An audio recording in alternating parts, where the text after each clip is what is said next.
Olá pessoal, estou passando aqui hoje para conversar um pouquinho com vocês sobre algumas coisas que eu tenho pensado sobre esse ano de pandemia, né? Um ano já completado de pandemia no Brasil, e sobre alguns impactos, né, da retórica bolsonarista, negacionista, na forma como a gente tem lidado e atravessado esse período de pandemia. E algumas coisas têm me inquietado assim um pouco, né? Eu acho que a gente presenciou assim um ano inteiro de uma polarização, vamos usar esse termo já banalizado, mas uma polarização entre o discurso da necessidade, né, de fechamento, de quarentena, de lockdown no limite, né? E de outro lado, o discurso que nega, que diz que é uma gripezinha, que, enfim, todas essas coisas que a gente já está cansado de saber. Mas eu acho que essa polarização acabou tendo algumas consequências, né? Uma delas, só para a gente pensar, talvez tenha sido uma certa exaustão maior do que em outros lugares, né? Depois seria legal investigar isso mais a fundo, mas eu acredito que a gente acabou vivendo um desgaste maior aqui, justamente porque pareceu, né, durante esse ano inteiro e continua, que a gente precisou dizer o tempo inteiro que tinha uma coisa séria acontecendo, né? Então, eu acho que ou as pessoas estavam nesse campo da negação, né, e algumas ainda estão lá, ou as pessoas acabaram ficando exaustas, né? Não só as pessoas físicas, mas as pessoas que trabalham com divulgação científica, por exemplo. Eu vejo as lives do Átila e o Átila parece que está morto, assim, né? Porque realmente parece que é murro em ponta de faca. E aí, ao mesmo tempo, a gente não conseguiu ter muito espaço para relaxamento, para desligar um pouco, né, da questão pandêmica. Então, a gente liga a TV muito, né, um bombardeio assim. Talvez, se a gente tivesse uma outra conjuntura, outras lideranças políticas, a gente conseguisse, com muita dificuldade também, mas a gente conseguisse atravessar esse período com um pouco mais de momentos de leveza, né? Talvez isso fosse possível, não fosse necessário reafirmar tantas vezes o que é óbvio, né? E uma das coisas que tem me inquietado é pensar como que a gente tem falado sobre o lockdown, sobre essas possibilidades de fechamento, trancamento, né? Especialmente agora que Minas está trancando, São Paulo está trancado. Eu acho que a gente também, talvez por conta de tudo que eu falei antes, a gente acabou simplificando um pouco esse debate, tratando o lockdown, a quarentena, enfim, como um caminho cientificamente indicado e, portanto, um caminho que deveria ter sido seguido de forma relativamente automática, e sem refletir, talvez, o tanto que fosse devido sobre os impactos econômicos e sociais desses processos, né, de fechamento para grande parte da nossa população.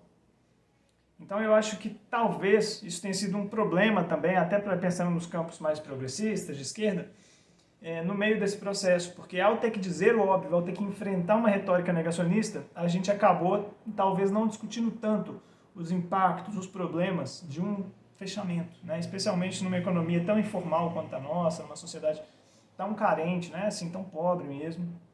Então eu acho que esse é um problema que vai gritar agora, né? Nesse momento que a gente de fato está se trancando, está se fechando.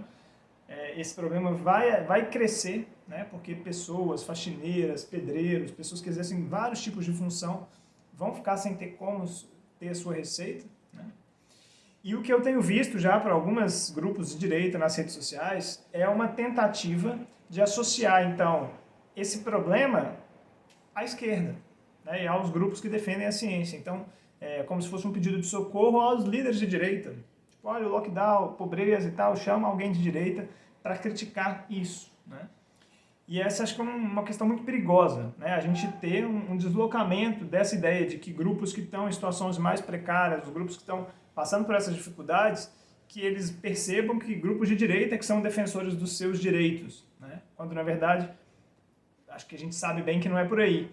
Mas eu acho que esse pode ser um problema desse processo todo que a gente viveu, da forma como a gente precisou atravessar esse ano de pandemia. E aí eu acho que a gente tem que atacar muito bem um alvo, pelo menos, né? Depois queria também que vocês me dissessem o que vocês pensam sobre o assunto, mas acho que tem pelo menos um alvo muito importante de ser atacado, de ser apontado, que é a questão do auxílio emergencial.